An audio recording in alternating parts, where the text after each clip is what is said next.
On today's show, we are joined by the wonderful Lauren, an expert in human design and a life coach dedicated to helping people align with their purpose. In the conversation, we will explore how understanding your human design can transform your approach to life, work, and all relationships. Lauren will share her insights on how human design can bring clarity and peace in this fast-paced world, guiding us towards living a more authentically and purposefully life. Now, if you'd really like to support Sacred You, please hit that subscribe button, give us a like, or check us out at www.sacredyou, that's the letter U, .love for more valuable resources. May you enjoy the conversation and have a wonderful day.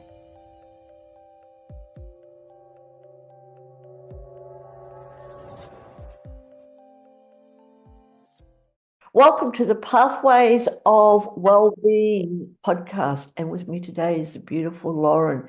Thank you, Lauren, so much for joining us. Thank you so much for having me. Not a problem. I'm really excited. I really want to get to know you, and I really want to get to know, I'm really interested in the topic, all things wonderful about, or to know all things about human design and how we can live our purpose. So I'd love to start off, Lauren. First of all, please tell us a little bit about you. And I'd love to know how did you get into human design? Yeah, so I am a life coach. I use human design, the Akashic records, a bunch of different modalities to really support people in their healing as well, and to get in alignment with their purpose. And before I even learned about human design, I actually was a previous behavioral therapist that worked with the neurodiverse community for a little over 10 years. And so when the pandemic hit, that's when I transitioned from that career into my life coaching business. And I just realized human design, it was like a really nice bridge to the shift of the type of clients that I was ready to work with. Because clients with who are neurodiverse, they have very specific needs. And human design really showed me like, wow, we are all designed so uniquely, so differently. This is not what culture, society has allowed us to really contemplate. And so human design, it's so powerful, it's so beautiful, and it takes time to really contemplate your design and how to step into your purpose. And I think there was like a catalyst for me, especially when I learned about my design. I had just moved to Austin, Texas. It was the beginning of 2018, and I was listening to a podcast, and this woman was talking about human design. And I had started learning about like astrology, and I was into that mysticism and the cult stuff. And I'm like, ooh, human design, what is this? I want to know what I am. And so I looked up my free chart, and I found out I was this thing called a projector. And I was like, when we don't know something and we don't understand something, our mind like kind of freaks out and it might jump to the worst case scenario. And I'm like, a projector? What? I don't project. And then so I started learning about what it meant to be a projector. And the first thing we always learn about is our strategy and our inner authority. And with a projector, they get to wait for the invitation before they're sharing their wisdom. And my mind at that time was very conditioned.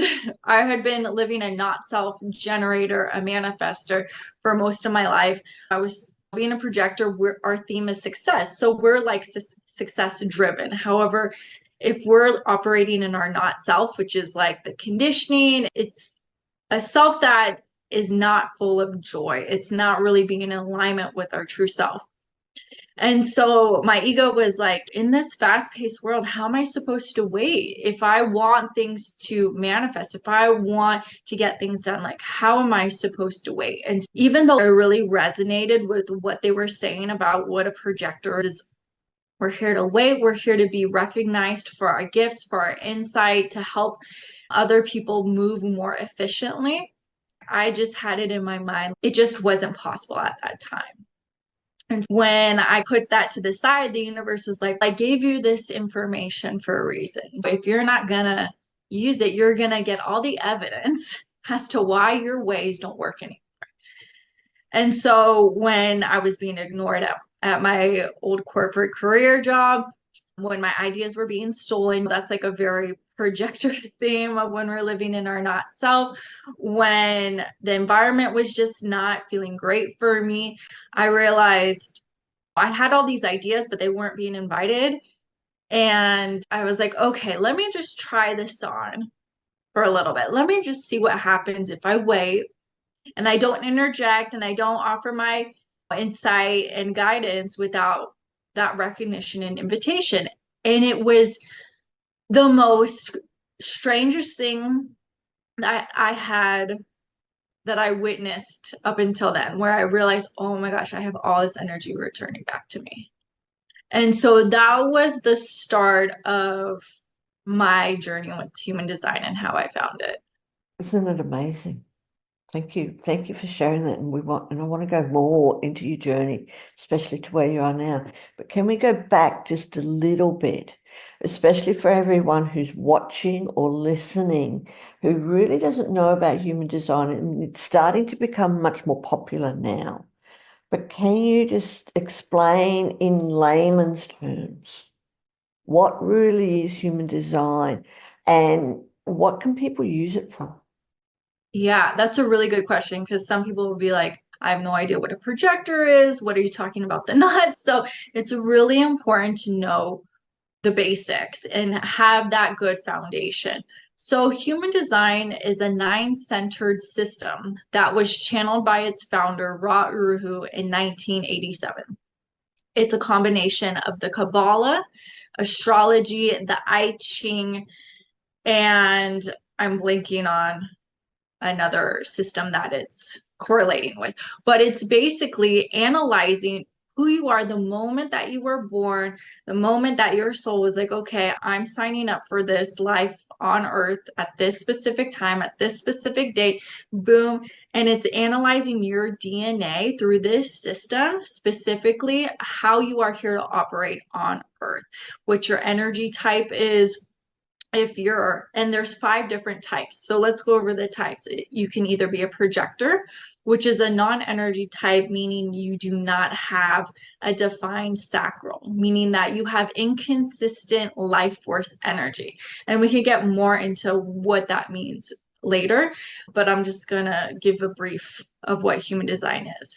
Then we have the manifestor. The manifestor is about 9 to 10% of the population. They're here to not wait. They're the only types that when they lean into their inner authority, how they make decisions, they get to inform and initiate.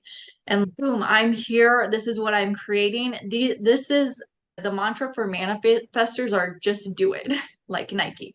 They're here to create.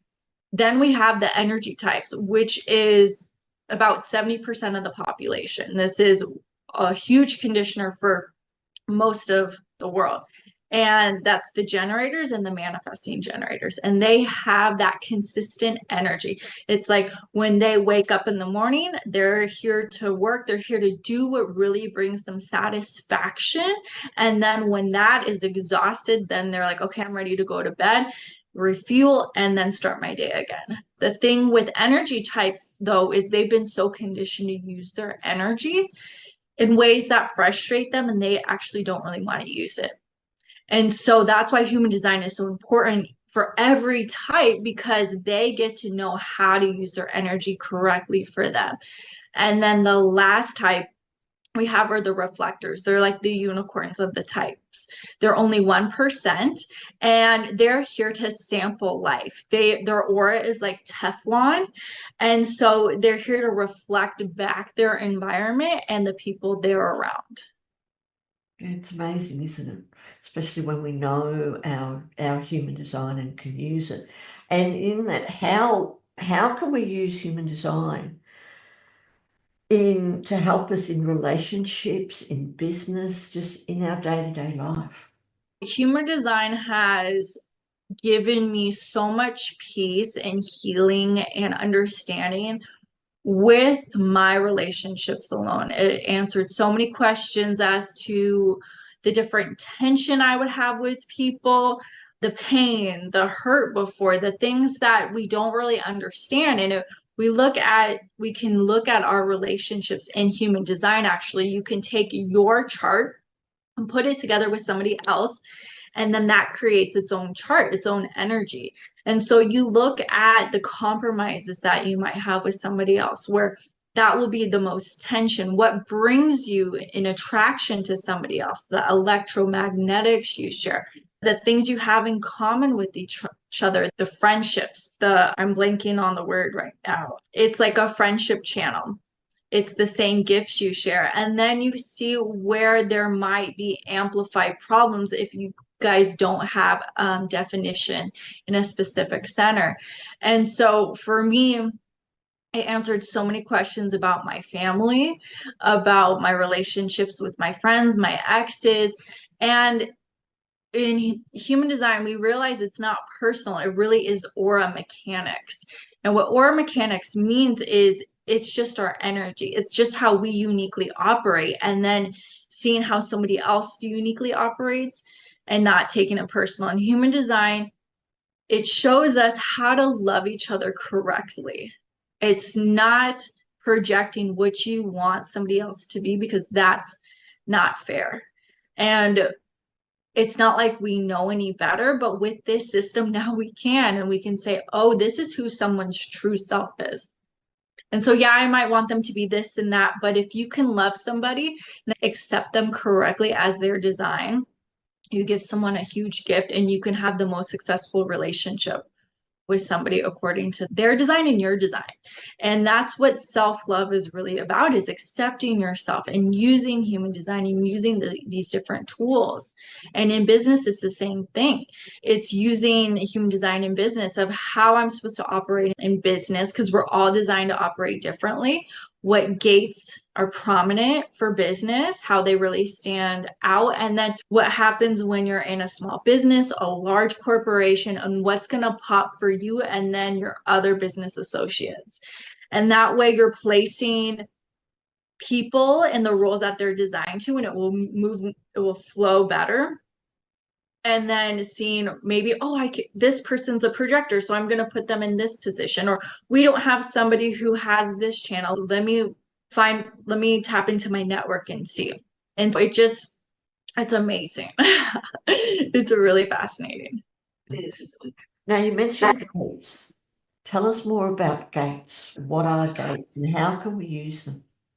Okay, yeah, that's a really good question. So we want to look at channels and gates. A channel is like for projectors, that's their life force. That's what they're here to be recognized for. And a channel connects two centers together. So if you look at your chart and you look at your definition, you're going to see lines that connect one center to another. And you really want to learn and dive into what these channels mean for you, because that's where you're going to be recognized.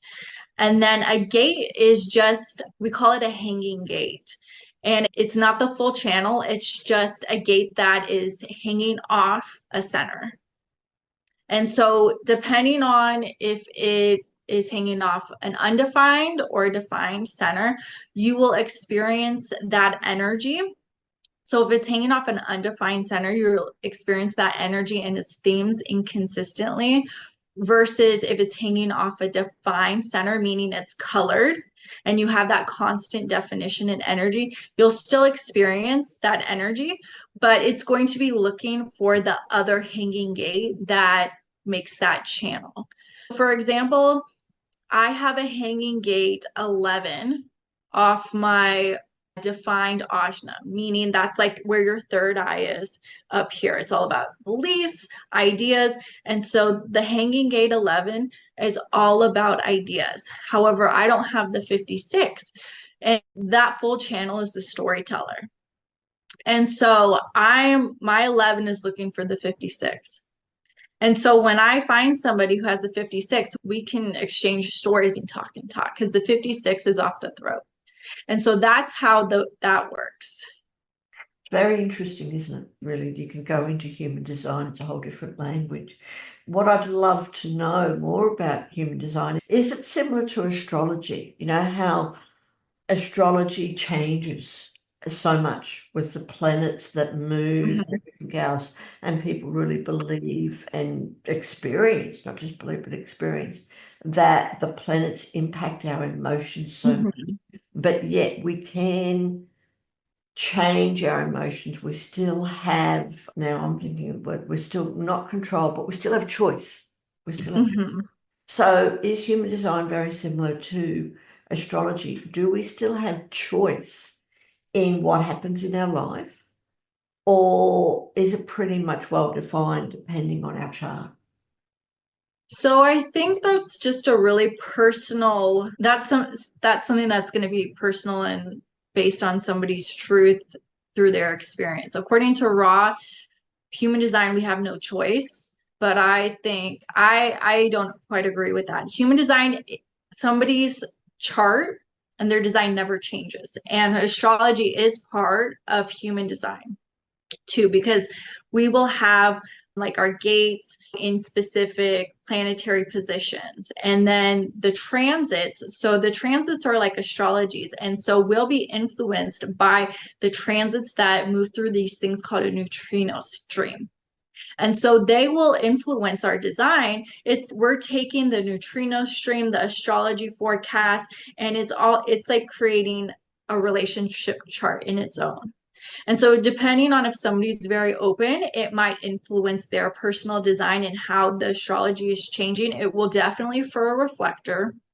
Reflectors are lunar, they're lunar beings. So, it's really important that they lean more into the transits, the astrology, because it will really help them with just navigating their changes because the moon changes every 10 hours in the transits. And so that could be probably like pretty confusing because they're so sensitive. They're open, they don't have any definition in their chart. And so with it's just so unique for each type because somebody who is an emotional being, meaning that their inner authority is emotional, which is 50% of the population, that's how they make decisions by really leaning into their emotions. And you can't rely on your emotions instantaneously. That's not how it works with human design.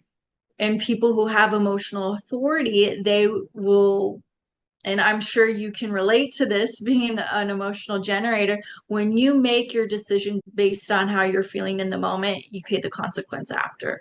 You really get to ride your emotional wave and then wait at least 24 to 72 hours for big decisions because then you're going up the highs and the lows and then you have a little bit of that emotional stillness and then you can make those big decisions. But if somebody has sacral intuition, which is gut intuition, they're designed to have that knowing now. But if they're not listening to their gut and they're in their head, that's going to disconnect them from their intuition. So it's just so different for each type. And that's why strategy and our inner authority, really building that foundation first of the basics is so important when you're starting your design and your experiment. Wouldn't it be wonderful if we all lived our human design, if we all knew it and really practice it day by day? And in saying that, tell us, is there any outcome or what would happen if someone lived their human design too rigidly, like too rigid? Yeah, that's another really good question because I see this a lot. So we have been in this, we go through these global cycles. In the last 411 years, we've been in the cross of planning, meaning that it's all been about infrastructure, planning, the tribe, business, governments, banking, schools. And so with that, our minds have been in this intellectual download of, okay, I need to know it all. I want all this information. Now we're in a time where we are so obsessed with information and being in our mind that we're now shifting into the next global cycle that's called the angle cross of the sleeping phoenix. And this is going a little bit more in depth with human design, but this huge shift we're going through right now, we're shifting from one way of being into another, where it's okay, what worked before doesn't really work right now. And yeah, we're in an age of technology, artificial intelligence. You could know everything, but if you're not truly living it and practicing it and having fun and experimenting, doesn't matter what you know, that's not going to be as important. So with human design, I see this a lot. People will get so obsessed with the information. And yeah, it's good to know. As projectors, we're here to master systems. It takes us the longest for our aura type to really pop, and it's not instant gratification. So we really get to be patient with how we're downloading this information, how we're experimenting with it. I would not advise anybody to take on this experiment if they're looking for instant gratification. That's something that I will never be a proponent in the market. I think that's so out of integrity. And it's a disservice to people who I've seen this everywhere. So if you want instant results and do this and that, it's just no, you have to do the work, you have to experiment, you have to surrender on the journey. That's what this life is all about. And so when you become so rigid, that's where the mind gets in. That's where the monkey mind gets in of like, oh, I'm doing all of this. And believe me, I'm saying this from experience. I know a lot about human design. I've taken a lot of different courses and certifications, and it's something that you have to live and experiment with and not have any attachments with it. And it really goes to the basics of, am I following my strategy and authority? And seeing what that draws into. And my life has completely shifted and transformed. And I've had to make a lot of uncomfortable decisions. I thought there were certain things that I would never have to do or choose, but it's really a soul journey. It's really an inner exploration at the deepest core of who you are. And that's what human design gives us. And we're so rigid with it, we're going to miss this amazing opportunity of just having fun with it, of seeing how am I being conditioned? Where am I going back into my not self? And it's an experiment. You will never get it perfect. And that's okay. And then you're going to draw in other opportunities to help you experiment with your design. Yeah, wonderful. Thank you for sharing that. It's amazing. It really is human design, to know it, to live it. Can you use human design as a predictive tool? Like, does it predict the future? Can we go into it and really predict our future? No, I don't think so necessarily. We can look at certain things as to like your highest potential. So we can look at the south and the north nodes. The south node is where you enter in life, where you're coming from your past life, where you're entering into this life up until the age around 40. And then 40 till you're done here, that's your north node. And that's your highest potential. And that's where you're going. So you can look at the predictive there and also your incarnation cross, which has to do with your purpose. And so it will never tell you like you will be here and this is where, this like the specifics. It will give you little glimpses of this is where you came from, this is where you're heading, this is your purpose, this is what's really going to help you, this is where you're designed to really thrive. But it really comes through the choices that you make and what the universe brings to you and how you respond to that. Yeah, it's interesting. Thank you for sharing it. What about the past? Can human design help us heal our past? Absolutely. Absolutely. It has for me quite a lot. It gave me so many answers. My dad passed away over 5 years ago, and we had a hard relationship. And I didn't know about human design before he passed. And so when I started learning about human design, it gave me a lot of peace looking at our charts together. And all these questions that I had, it just made sense through it. And I was able to forgive myself, forgive him, and just not take things as personally when I'm like, this was just who he is. I have something very concrete in front of me that's helping me explain our dynamics. Yes, thank you. Thank you for sharing that, especially with family and things. It can help heal or understand relationships and then Absolutely. stuff. So we take away, I'm assuming it takes away the expectations of other people when Mhm. we really know where they're coming from or how they're designed to be in this world. Absolutely. And is there anything else that you would like to share about human design? Like, how does it help you in your day-to-day life? Do you actually use it as a daily tool? Mhm. Yeah, so I do. My design is very different from what you see just in Western culture. I'm in America, I live in California. We are a very fast-driven culture. Then you have to go out and get it. If you wait, if you don't do anything, you're lazy, you're this, you're that, you're missing out. So my design is if I'm trying to force something, if I keep moving, I sabotage myself. I'm a mental projector. I don't have any motors, meaning that my crown, ajna, and throat are defined. So I'm designed to really laser in to guide people. And I'm not designed for instant manifestation. I'm here to wait. I'm here to do my motivation. So motivation is how we're motivated to manifest. And my motivation is really about waiting. It's about hoping for the best and doing nothing in the process until those right invitations come in. And that was something very hard to adjust to with so much conditioning around. And it's in a lot of different, not just business, not just, it's everywhere of hard work, of you need to do this. And human design is such an amazing tool where it brings me back to I'm being conditioned. I'm not listening to myself, which is my inner authority. I really get to listen to myself and trust my inner knowing.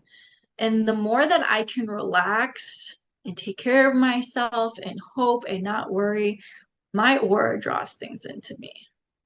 And that's the power of a projector. And we haven't seen that being promoted as much and accepted yet. But this is what projectors need to experiment with.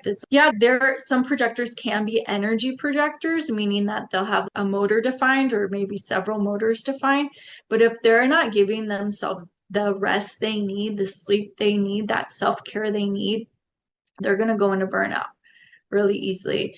We are such sensitive beings because of how we absorb and penetrate other people's energy. We don't have a buffer. We take in everything because we laser and because we're here to guide people. And so we need to take really great care of ourselves. And it helps me every day when my monkey mind is saying, because it will say all the not self stuff. Oh, you didn't do enough today. Oh, you need to post on your social media. You need to keep running your business so people like know what you're doing and this and that. And it's all this craziness. So it just helps me observe more and be like, okay, that's the conditioning. Okay, let me check in with myself. Okay, am I tired? Okay, let me take a nap. Or let me like light some incense, pull some tarot cards, meditate, whatever I need. And I can't tell you how many times where when I was in that place or really just doing nothing and happy, things come in way faster than me trying to create something. And yeah, I will put stuff out there and share when I have that energy and I feel really inspired. But if it's not there, I won't force myself. Can you create that energy? I've experimented with that, and it's just for me personally, I have, because with projectors, we have different ebbs and flows of energy. So it's just really riding those ebbs and flows. And if I'm in an ebb, and if I try to push myself out of that ebb, it's resistance. And so I just get to surrender and see, okay, we'll come back. Right now, I really just need to be in that receptivity. And to go with it and to go with the flow. I can see how really knowing your human design, especially if you're a projector for everyone, but to really know that and to just to trust and to have faith. And as you said, surrender to that moment with the energy flow. So thank you. And I was going to ask is, can you use human design and integrate them with other spiritual practices, which obviously. Absolutely. That's what I do. So I have another spiritual practice that, my human design, it brought it to me. That's what I was touching on before. It's like other healing modalities, our design will bring to help us, because I see this a lot in the human design community where people just go based off the information, but they're not doing additional healing work or other practices that really help them through their deconditioning process. And a deconditioning process is just what you're unlearning, and that doesn't work for you anymore. And so I use this meditation practice every day to really help me with my spirituality, with my healing, with my letting go. And sometimes that changes with other things, but this is what I'm currently focusing on. Thank you. Thank you for that. What about for someone who's feeling a little bit stuck? And we're talking about using human design for our purpose, but for someone who's not knowing what their purpose is at the moment and they're disconnected from all of that energy, and that, how can we really look at our human design to help us find our purpose? So your purpose will always be connected to your incarnation cross, but I also always tie it to what somebody has gone through. What has somebody grown through? What has somebody really healed through their pain? That is always going to be part of their purpose, 100%, whatever their incarnation cross is. So, for example, let's say somebody had alcoholism in their family and they suffered from what that did to them, and whether they were alcoholic or not, and if they got sober or if they healed the effects of what that did to them. And then they can be that example of, I no longer drink, or I've forgiven this in my family. And so that can be tied to their purpose as well. Or if somebody was born with a unique gift that is that they might have endured some trauma around from other people that don't understand it, and then they stand in that power of being that example of, I love myself so much and I didn't let society or these people take that away from me. That's always so inspirational to be in for somebody's purpose. And then looking at your incarnation cross to see how that shows up with the specific gates, because your incarnation cross will be in your personality sun, earth, and then your design sun and earth. And it will show on your free chart. You can always download a free chart, and it will say incarnation cross, and then it will give you the type of incarnation cross you have. You can always look it up online, but it's so personal how it shows up for you. Okay, would you like to give any examples as such? For example, I am, if I can ask while we're here, I'm a Yeah, absolutely. I'm a tension 3. Oh, right angle cross of tension. So right angle cross of tension, they're here to, it's how it sounds. It's to give that tension, to provide that tension for change. Yes. And it's like providing the right sort of, because it's one of the gates is provocation. And so the shadow can be like, the provoker, but at the same time, it's asking the right questions.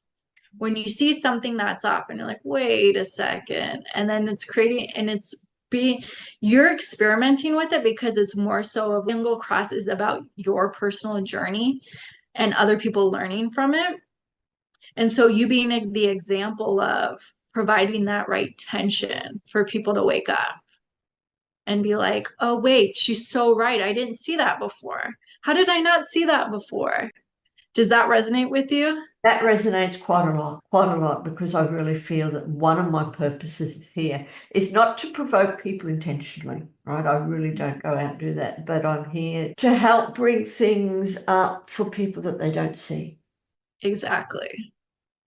Exactly. And being a 4/6, you're going to, your support, your network, because the 4 is all about your network, right? And so it's like the people that are in your network, your family, your friends, that's who you're designed to give that and be that for. And then the 6 is about the role model. So you're that living example and you're modeling that for them. Thank you for sharing that about me. And for anyone else who is listening or watching our podcast today, if you want to know what your model is, what your human design is, one is, as you said, Lauren, you can check it out on the web. You can download your human design chart for free. But also, much better is to come and connect with you. So you help people understand their human design. Absolutely. It's such an honor and it's such a joy. Stuff, and they can contact you online. Yeah, so you can go to my website. That's mytransfiguration.com. It lists all my services. You can book with me. If you want to connect on social media, you can find me on Instagram or Facebook. My business, Instagram and Facebook, are Transfiguration Coaching. Or if you want to connect with me on my personal page, that's just Lauren Wenzell. Thank you. And of course, all your links will be below our conversation.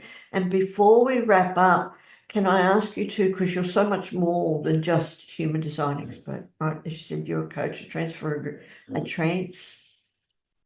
coach. Transfiguration Coaching. But also Akashic Records.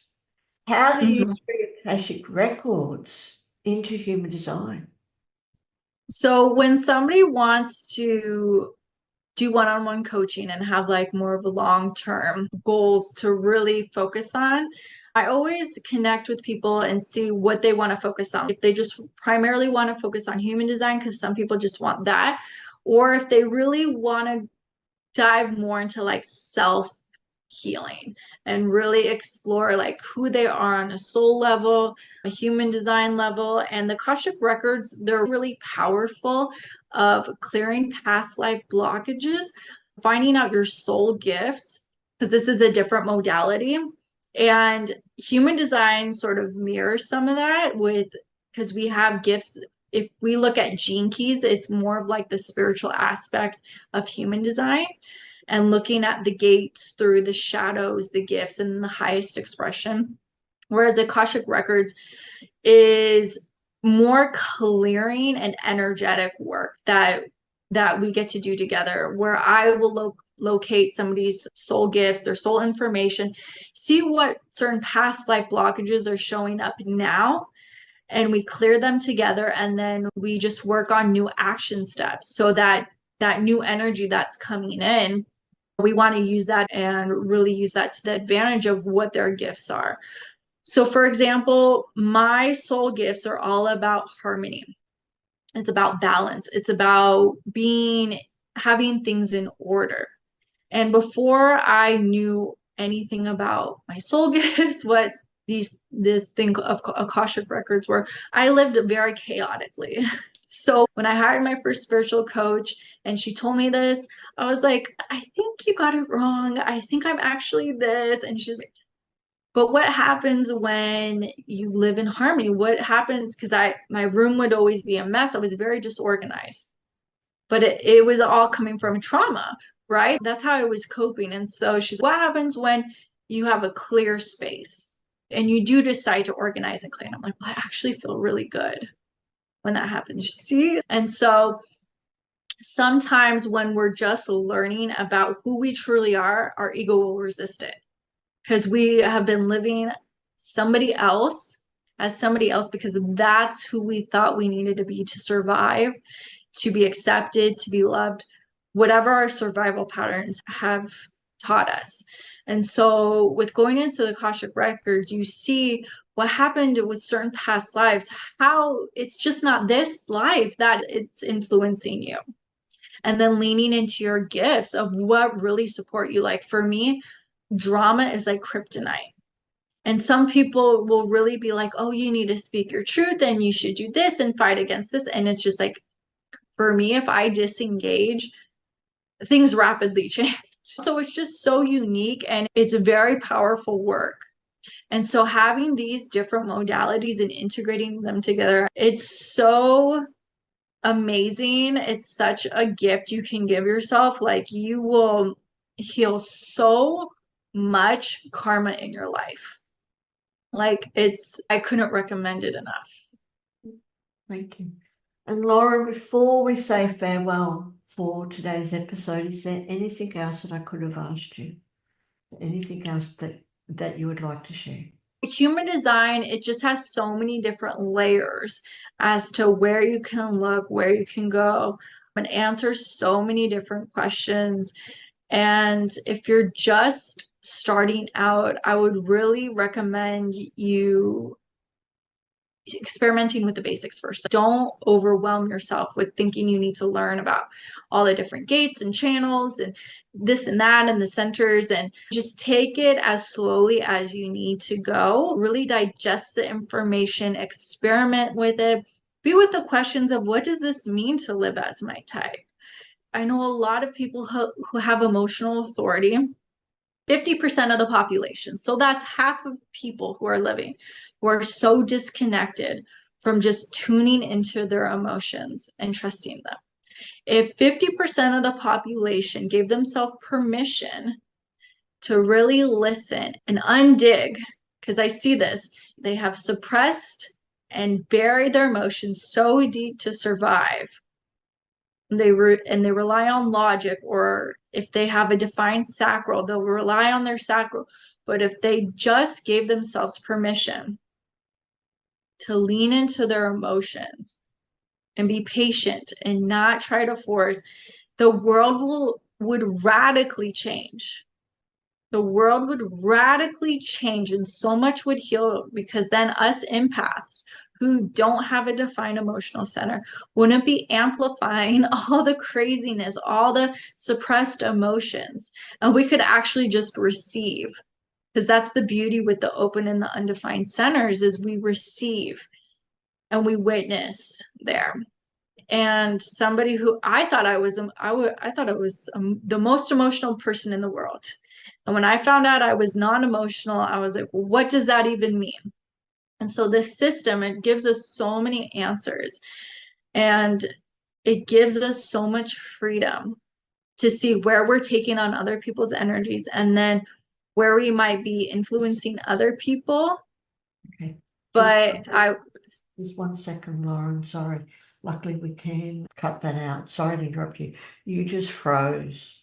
Oh, okay. I don't know how much we missed because you froze for a good few seconds. Okay. So you were talking about if, as a projector, that you absorb, as an empath, that's right. You were mentioning as an empath, and that you absorb all the energy. Yeah. So with just the emotional beings giving themselves permission, because the emotional beings are here to, even if they have their motors defined or they have that motor defined, they still get to move slowly with their emotions. And so it's just giving themselves permission to really lean into them, not let them either be stuffed down, take them over, whatever, and just experimenting with that. And then the empaths, the people who are non-emotional, who don't have this center defined, just giving them this information of, okay, I'm amplifying this energy. I'm distorting this energy. This isn't mine. The planet would change 100%. It would dramatically, wouldn't it? Imagine what would happen if all our politicians and everyone else and all our leaders really knew about human design and followed it. I think we're in a time where leadership is changing. We're in a shift where we are valuing people who are in integrity, who consider everybody. And this illusion, this facade now is really fading away. And we're seeing how people really are. And so now it's time for people who are heart-centered, who really care about people, not just from their own agenda. It's like now the baton gets to be passed. Thank you. Thank you so much for joining us on A Pathway to Wellbeing, because I can really see how human design, if we know it and and practice it, use it as a tool, can help us live our life on purpose, but a life of complete well-being in all areas of our life. So absolutely. Thank you so much for that. It has been a pleasure. And thank you so much. You're welcome. And do come back and join us again. Thank you. Thank you so much for joining us today on the Pathways to Wellbeing podcast, where we had the pleasure of learning about human design from the incredible Lauren and how it can help us align with our true purpose. We do hope this conversation has sparked curiosity and empowered you to explore how you can live your life more authentically. Reach out to Lauren on the below links if you would like to know more. And if you found value in today's episode, please hit that subscribe button, give us a like, and share this podcast with someone who would benefit from this insightful discussion. You are also welcome to check us out at www.sacredu, that's the letter U.love, for more valuable tools, resources, and empowering connections. As you continue your journey, remember to trust in your unique design, honor your purpose, and embrace the process of self-discovery. Stay empowered, stay inspired, and we will see you next time.